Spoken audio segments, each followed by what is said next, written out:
Yet in those 9 years, she never once smiled at me. But then her first love came back. She not only let him move into our home, she even gave him my clothes. When I saw her gently drying that man's hair, I suddenly understood. She was not distant and cold toward everyone. I had been away on business. When I learned Bai Ningbing had a business dinner today, I rushed home early without telling her. Bai Ningbing has stomach problems.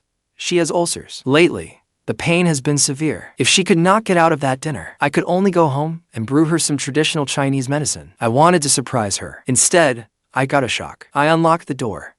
The lights were on. Bai Ningbing was home. But when I called out, no one answered. All I heard was a hair dryer from the bathroom. I followed the sound, and the sight before me froze me in place. Bai Ningbing was not alone. There was a strange man in the bathroom with her. The clothes he wore looked very familiar. They were the outfit Bai Ningbing had given me recently. I had told her it did not suit me. Bai Ningbing had been upset about it. Wear it or do not. How could I not wear it? I had always accepted every kindness she gave me. But now, seeing that outfit on someone else, I thought it suited him far better than it ever suited me. The moment that thought crossed my mind, my hand clenched hard at my side. The man faced Bai Ningbing, his hair still damp. Bai Ningbing stood on tiptoe, hair dryer in hand. She said softly, "Lower your head a little." She complained, "Why are you so tall?" The man chuckled, but obediently bent down. He brought his head close to hers. In the half-length mirror, I saw the faint smile on Bai Ningbing's face. Her lips curved upward, her gaze tender. Yes, tender. I had actually seen tenderness in Bai Ningbing. What a painful sight. Bai Ningbing and I had known each other for 5 years before we married. She was aloof with everyone else and indifferent toward me. Nothing seemed to stir strong emotions in her. She smiled sometimes, but never because of me. I had never dwelled on it. Everyone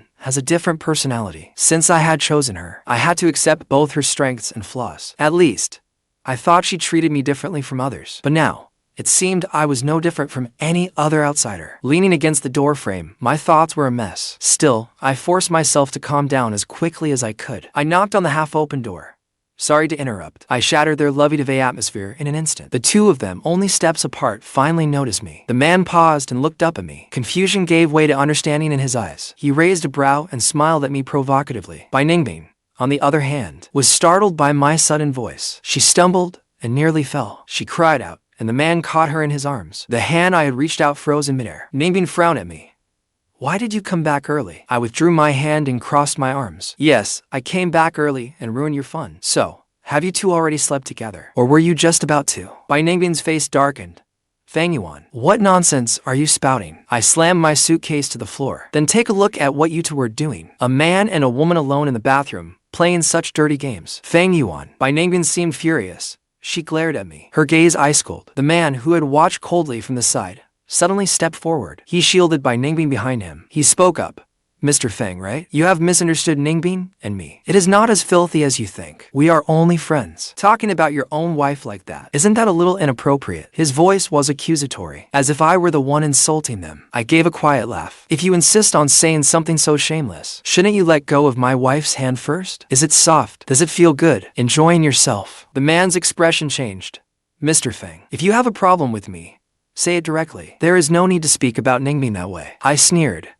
"What way? Too crude, too vulgar. You may not say it, but you sure do it." You. Furious, the man tried to step forward. Bai Ningbing grabbed him and pulled him back. "Both of you, shut up." The man protested. "Ningbing, you are just going to let him slander me." I scoffed. "What else should she do? Scold me for you? Beat me for you? That would make it even harder to explain. After all, I am still legally married to her. Or be brave and tell me you are true love. I am kind-hearted. I would be delighted to bless true love." "Shut up." Bai Ningbing grabbed my hand and dragged me out. "We need to talk." I did not resist. I only turned back and smiled at the man. "Make yourself at home." Bai Ningbing dragged me into the bedroom. She slammed the door shut. For the first time, the always composed woman seemed to lose control. I glanced at the bed. It was perfectly neat. There was not even a single wrinkle. I gave a disappointed hum. "Looks like you'd have not gotten around to sleeping together yet." I came back too early. "Fang Yuan, shut up." Bai Ningbing's eyes blazed. "Do you have to say such awful things? You were not like this before." I laughed softly. "What do you think I should be like? A man whose wife cheats on him, yet says nothing? You are mistaken. I come from common stock. This is the real Fang Yuan." Surprised. "Did you not expect it?" Bai Ningbing took a breath. "Fang Yuan, I do not want to fight with you. Whatever it is, we can discuss it later. He is my college classmate. He just returned from overseas. He has nowhere to stay for now. Let him stay here just for tonight." "Fang Yuan, Stop being unreasonable. I looked at Bai Ningbing. That is what you dragged me in here to say. Bai Ningbing answered with silence. I would be lying if I said I was not disappointed. I had come in with her, because I had still expected something from her. I hoped that beneath my sharp words, she would give me a reasonable explanation. Clearly, I had been fooling myself. I understand. He is staying here. Fine. Do whatever you want. After saying that, I headed out. Bai Ningbing grabbed me. Where are you going? I stared at her in disbelief. I cannot even leave. Bai Ningbing's grip tightened sharply round my hand. Her nails dug deep into my flesh. It hurt like hell. Fang Yuan, what the hell is wrong with you? I forcefully pulled her hand away. Am I the crazy one? Or are you? Do you even know what you are doing? Bai Ningbing, do not discuss me. I opened the door and walked out. The man had already changed out of my pajamas. He was now dressed in a crisp suit, all dressed up and putting on airs. He gave Bai Ningbing a strained smile, looking utterly wounded. Ningbing, I should leave. I do not want to cause trouble for you. Then he turned to me. Mr. Fang, you really have misunderstood. These are your pajamas, right? Here. He held the pajamas out to me. As he let go, I stepped back, and they fell to the floor. Trash belongs in the trash can. What is this supposed to mean? Bai Ningbing suddenly looked up and fixed me with a hard stare. Her expression darkened unpredictably. Then she said, do not leave. Stay here. The man's eyes lit up, though he hesitated before speaking. Would that be appropriate? You and Mr. Fang. Bai Ningbing cut him off. Do not worry about that. If I say stay, then stay. Could you even stay in a hotel? The man sighed. You understand me best. Their intimate exchange, as though I were invisible, made me sick. I did not want to say another word. I picked up my suitcase and strode away. I hurried downstairs.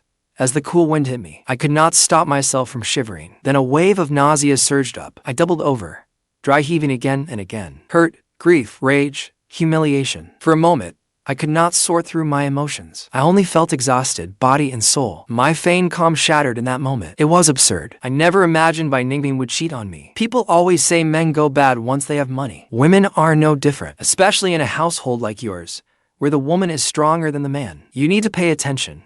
Keep a closer eye on her. I never agreed or disagreed with that. I never cared when people said Bai Ningbing was more capable than me. After all, it was true. But I trusted Bai Ningbing. I thought that even if something happened between us, even if we reached the point of falling apart, we could still part on good terms. It had nothing to do with love, only with a person's character. But reality gave me a hard slap in the face. Bai Ningbing, what the hell are you doing? And who exactly is that man? With those questions, I went back to the old house. I remembered an album in the storage room. Someone had given it to Bai Ningbing as a birthday gift in college. It was filled with photos of Bai Ningbing. Some were of her alone, others with different people. It was a gift someone had put a great deal of thought into. I asked who gave it to her. She said, a college classmate. He liked me. After all, no one would do something like that without feelings. Bai Ningbing did not deny it.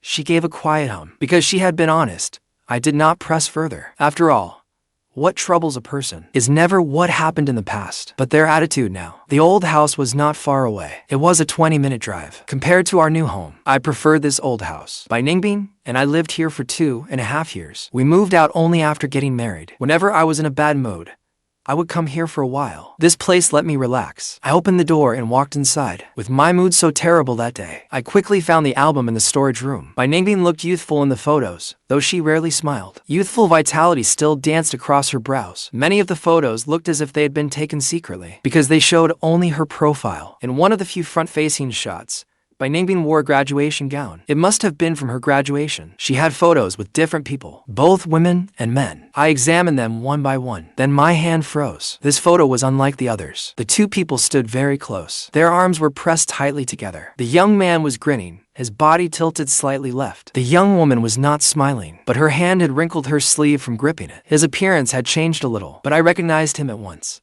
It was him. Two names were written on the back of the photo. Bai Ningbing and Lan, and between those two names, a tiny heart had been conspicuously drawn. Renovation noise upstairs woke me. I had slept restlessly that night, half-dazed, never falling into a deep sleep. When I opened my eyes, my head still felt foggy. It took me a long while to realize I was in the old house. It had been too late last night to go anywhere else, so I had made do on the couch. Someone was sitting not far from me. She watched me without blinking. Her gaze was impossible to ignore. It was Bai Ningbing. I was not surprised she was here. I remembered one time when we fought and I ran out. I had only been at the old house for an hour before she found me. I asked her, how did you know I was here? Ningbing said, other than here, where else could you go? She knew I had nowhere else to go. Because I was an orphan. Bai Ningbing was the one who gave me a home. Someone once asked why she did not sell the old house. She said, keep it. When someone is unhappy, they can come hide here. My feelings for Bai Ningbing were complicated. There was love, resentment, and hatred. With a sigh, I went to the bathroom and freshened up. Bai Ningbing had bought breakfast, and I did not stand on ceremony. After finishing it on my own, I asked Bai Ningbing. His name is Lan. He is your ex-boyfriend. The album was right there.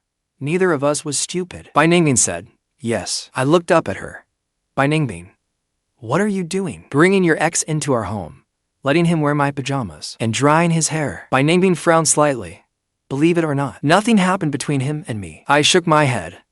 I do not believe you. Bai Ningbing looked at me grimly. She rubbed her brow. Then she placed two receipts in front of me. He slept at home last night. I stayed at a hotel. Here is the proof. If you need it, I can get the security footage. Nothing happened between us. That is the truth. I did not look at what was on the table. If Bai Ningbing dared put it before me, then it was not fake. But he was at home while you were at a hotel. Bai Ningbing, I cannot make sense of your choices anymore. Bai Ningbing said, he is a light sleeper. He is a clean freak. He cannot stay in hotels. He told you that. How very considerate of you. Bai Ningbing glared at me. Fang Yuan, speak properly. Stop with the sarcasm. One thing after another had been building inside me. I had reached my limit. I want to speak properly too. But have you ever spoken properly to me? A light sleeper, a clean freak. He cannot stay at a hotel. Is he that precious? But every time I travel for work, I stay in hotels. Why have I never heard you worry about me? Wasn't Lam born nobler than everyone else? Or does he matter more to you than everyone else? It was as if I had stepped on Bai Ningbing's sore spot. She shot to her feet. I already moved out to a hotel. I already told you nothing happened. What more do you want? Question after question came crashing down on me. I was nearly dizzy. Steadying myself against the table, I kept my voice as calm as I could. Divorce?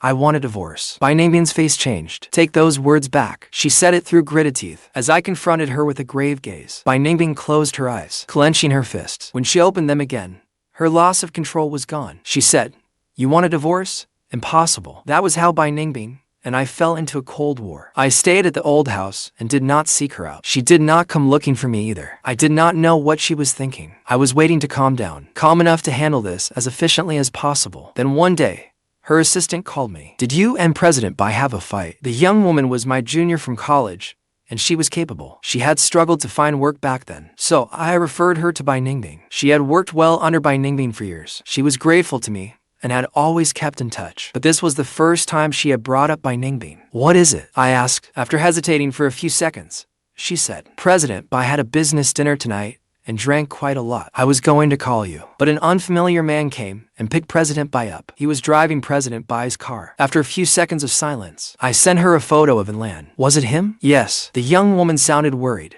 Are you okay? I gave a soft laugh. I am fine. This could not be better. Looks like it was time to start the divorce process. The longer I dragged this out, the more face I would lose. I was a man of action. The next morning, I had a lawyer draft a divorce agreement. Bai Ningbing and I kept our assets separate. The divorce agreement was merely a formality. The moment Bai Ningbing saw me at the office, she froze briefly, but she quickly returned to her blank expression. She said, this is the office. Whatever it is, we can discuss it at home. I would go home eventually, but not now. I placed the divorce agreement before her. Sign it. Then we can go register the divorce this morning. Bai Ningbing stared at the divorce agreement for a long time. You came to see me just for this. The answer was obvious. I could not be bothered to reply, but Bai Ningbing simply tore up the divorce agreement. Did I not say divorce was impossible? I acted as if I had not heard her and pulled out another copy. Bai Ningbing tore it up again. I kept taking them out and she kept tearing them up until the 12th copy. Bai Ningbing's expression turned frighteningly dark. Fang Yuan, have you thought this through? I scoffed. Would I be here playing games if I had not? She slammed the divorce agreement onto the table. She picked up a pen and signed her name. Let's go to the Civil Affairs Bureau. Bai Ningbing and I drove separately to the Civil Affairs Bureau. We were lucky. It was not busy that day. Our turn came quickly. The clerk asked, have you thought this through? I nodded. We have. Bai Ningbing's gaze fell on me. Have you thought this through? The instant I looked at her, she looked away. In a cold voice, she said, I have. All right. I will register your application first. Come back in a month to collect your divorce certificates. As I watched the clerk work, the breath I had been holding finally eased out. Then Bai Ningbing spoke. Wait. Bai Ningbing looked at me. Fang Yuan, are you sure you want a divorce? I am sure. She knocked over her chair as she rose, and it crashed loudly. You are ruthless. With that, she turned and walked away without looking back. What is going on? The clerk asked. I was stunned too. so I hurried after her. By Ningbing. She acted as though she had not heard me and kept walking. I jogged up and grabbed her. What do you mean? By Ningbing spun around and slapped me across the face. The slap left me completely stunned. She said, Fang Yuan, I will say this one last time. I will never divorce you. My anger flared instantly. What do you mean? What do you mean? You will never divorce me. Have you been stringing me along for fun? By Ningbing took a deep breath. Fang Yuan, how long are you going to keep this up? Over an unfounded accusation. You moved out and demanded a divorce. Do you think this is funny? You are a grown man. You really have to be so petty. Do you know how exhausting you are being? I looked at By Ningbing quietly. I am not making a scene. By Ningbing, I truly want a divorce. Why? By Ningbing was utterly confused. Just because of Lan. There is nothing between him and me. Nothing. Why will you not believe me? How can I believe you? Tell me. Where is Lan living now? A place you arranged for him. Does he not have a car? So, you gave him one. Why did he pick you up after you got drunk? Where did you go after he picked you up? What happened? As I spoke, I gave a bitter laugh and shook my head. Actually, none of that even matters. Just that night alone. If I had not come back, what would have happened between the two of you? Nothing would have happened. By Ningbing grew increasingly irritated. My hotel stay had already been arranged. If you did not believe me, you could have asked. I do not believe you. This is the first time I have ever said this. By Ningbing, I do not believe you. No matter what you say or do now, no amount of proof will matter. I do not believe you. I do not want to dig into what you did. I do not want to know what the two of you did together, either. I simply do not believe you anymore. I am best at cutting ties and letting go. Otherwise, I would never have made it this far. Life has treated me with neither kindness nor justice. I had to learn to protect myself. I will not let anything drag me under, because no one has ever pulled me forward. I am an orphan. But before I was even born, I was a posthumous child. After my father died in a car accident, my birth mother learned she was pregnant. It was understandable that she did not want to have me. My grandparents begged her. They said all she had to do was give birth. They would raise me themselves. They gave my birth mother all of my father's inheritance and the accident compensation. They used that money to buy me. And so, she gave birth to me. After recovering from childbirth, she took the money and left. My grandparents raised me. I felt nothing from my birth mother. No love, no hate, not even longing. Those feelings were useless. They would only hurt me. So I cut her out of my life. Later, my grandparents passed away one after the other. I was in middle school then. I was barely more than a child. And now I was truly an orphan. Grief, despair, longing. I took 1 month to work through every emotion, then started living again. Later, someone offered to buy my grandparents' old house for 1/10 of what it was worth. I accepted. Everyone said I was stupid. It was obviously a terrible deal. They said the buyer was taking advantage because I had no adults to protect me. But that was exactly why I knew. I could not hold on to that house. If I could not keep it, I had to let it go. Besides, I needed money. I had to study. I had to survive. So I sold the house and left the place where I had grown up. Now it was By Ningbing's turn. She did not explain herself right away. Whatever she said afterward, I would not believe it. I did not want to become paranoid. I would not wear myself down like this. Let us divorce. Do not make this uglier than it has to be. Impossible. As determined as I was to divorce, By Ningbing was equally determined not to divorce. I could not understand her anymore. When we could not reach an agreement, I filed for divorce. But what I did not expect was this. The day after I filed the lawsuit, By Ningbing hit me with financial sanctions. She was ending all cooperation with my company. My company was held by Ningbing, and I first met. I had just graduated from college. A few alumni and I started a business together. Back then, we were full of ambition, convinced we could overcome any obstacle. But reality was far crueler than we imagined. We had no funding and no connections. No one would invest in us. No one would even give us a chance to pitch our idea. There were too many of us. Too many people like us were starting businesses full of passion. Just when we were nearly desperate, ready to find ordinary jobs, a company approached us. They said they wanted to talk. We thought we had grabbed a lifeline, but it turned out to be no lifeline at all. The person in charge told me, "Sleep with me for a year, and I will give you anything you want." I refused without a second thought, but they would not let me go. In the chaos, I smashed a bottle over his head. I was arrested. That man swore he would see me rot in prison. I had already prepared for the worst. But then By Ningbing appeared. She was like a savior. She dealt with those people effortlessly and got me released on bail. Then she sent someone to discuss a partnership with our company. I thought she wanted to play one of those little games rich people play with me. So I unbuttoned my shirt, one button at a time. With a half smile, I asked her, "Want to get right to it? Do you need me to take a shower first?" But she buttoned my shirt back up, one button at a time. "You do not need to do this." I asked her, Why are you helping me? She said, just think of it as me taking pity on you. I gladly accepted her pity. There was nothing to feel guilty about. After all, I really was in a miserable position. And so, with Bai Ningbing's help, our company finally took off. But now, she was using it to control me. I had to admit, she really had me in her grip. I went to Bai Ningbing's office and asked her, what do you want? Bai Ningbing looked up at me and said, withdraw the divorce lawsuit. We faced off. Her calm made her position clear. I laughed. Is that all? Fine. I will withdraw it immediately. Anything else? My immediate agreement did not seem to satisfy Bai Ningbing. Her brows drew tightly together. After a long pause, she asked, when are you moving back? That is a condition too. Bai Ningbing pressed her lips into a thin line. Fine. I understand. I'll move back today. Is that good enough? Bai Ningbing threw her pen onto the desk. Get out. The smile I've been forcing vanished the moment I got in the car. I hated feeling as though someone had me in the palm of their hand. No one gets to do that. Not even Bai Ningbing. But I had to admit, she really